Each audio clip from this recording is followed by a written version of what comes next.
Thoughts about chapter 46.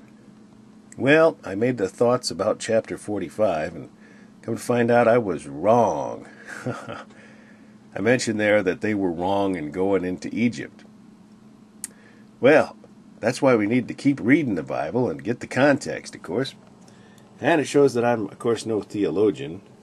I don't have the Bible memorized yet when I made that comment, because God did tell him, "Fear not to go down into Egypt, for I will there make of thee a great nation." So, it was okay of God. God did give him permission to do it.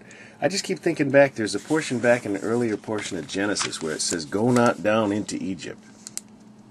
But just as an aside, this isn't the point of this video, but it's always interesting when they go down into Egypt, even way back in Genesis chapter, I don't remember which one, when Abraham, or when he was called Abram at the time, went down into Egypt, there was a famine in the land. And it seems like there's always a famine in the land when they go down into Egypt. You need to make a spiritual lesson out of that and say, when we go back into the world, there's always a famine, usually in your life. A famine of bread, which is Christ.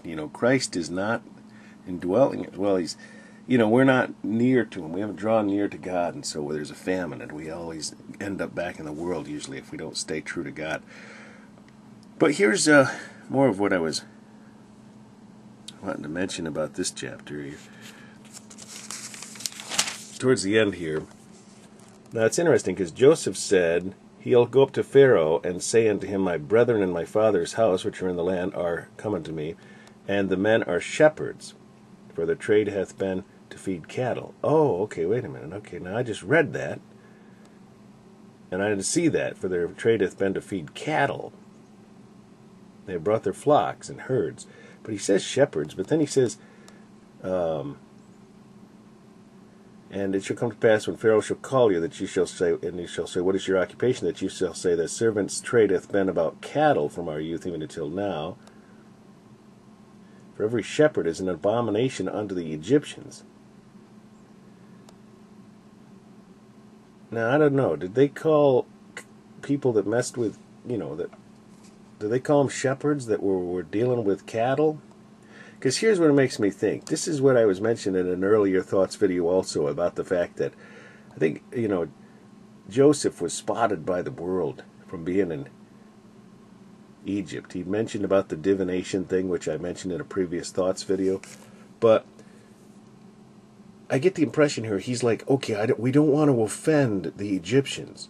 So call yourself, the people that deal with cattle. Well, remember, the Egyptians would consider cattle as like holy.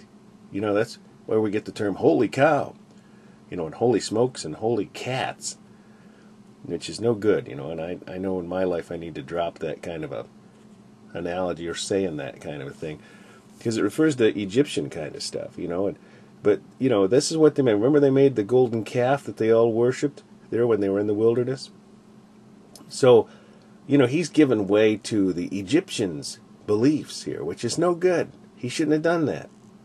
And I love it, because in the next chapter you'll find out what they told Pharaoh. They didn't pay any attention to their poor Jacob didn't pay any attention to his poor son and the influence the world had had on him. So we'll get on with that when we get into chapter 47, which is coming up.